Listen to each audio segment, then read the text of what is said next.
164 jours de l'échéance constitutionnelle de la convocation de la prochaine élection présidentielle et à 889 jours de la fin du second et dernier mandat de M. Félix Tshisekedi, force est de constater que le projet de changement de constitution n'est toujours pas abandonné.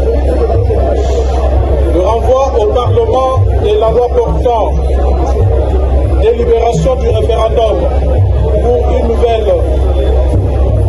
une nouvelle constitution ne constitue ni le retrait de cette loi, ni une renonciation formelle au projet de changement de constitution.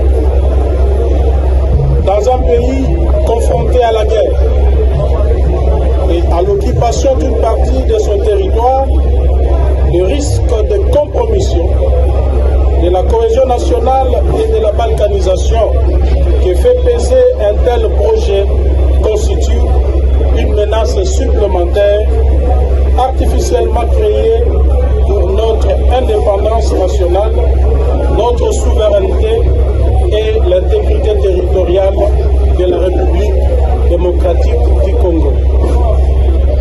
Dans cet élan de consolidation des dérives autoritaires, d'engagement continu du régime Tshisekedi dans la rébellion contre l'ordre constitutionnel et des risques avérés de balkanisation de la RDC, la C64 annonce la reprise de ses actions citoyennes de mobilisation. Le 15 septembre 2026, elle organisera une marche pacifique sur l'ensemble du territoire national.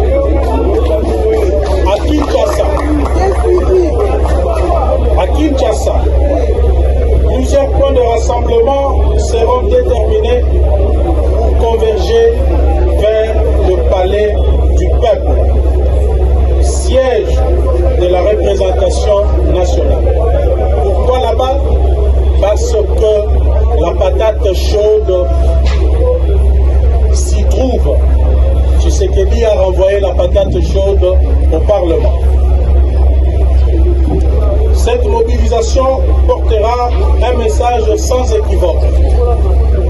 Aucune révision, aucun changement de constitution, aucun référendum, aucun artifice juridique ne peut servir à contourner l'article 220, à neutraliser la portée de l'article 70 ou à ouvrir, sous quelque forme que ce soit, la voie à un troisième mandat de M.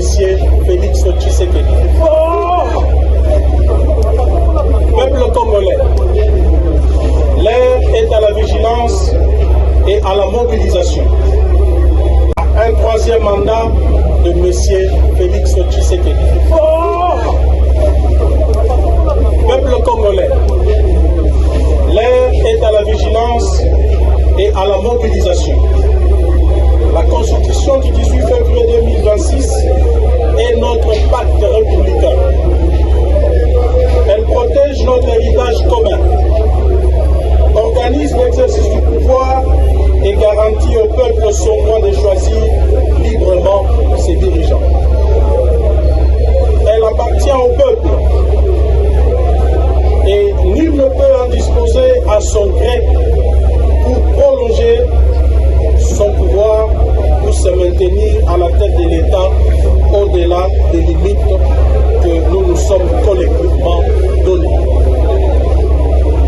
L'alternance démocratique, la souveraineté nationale et l'intégrité de notre territoire sont des exigences auxquelles nous ne renoncerons pas.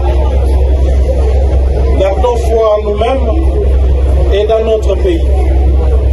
Mobilisons-nous pour défendre notre Constitution et assumer notre responsabilité devant l'histoire et les générations futures.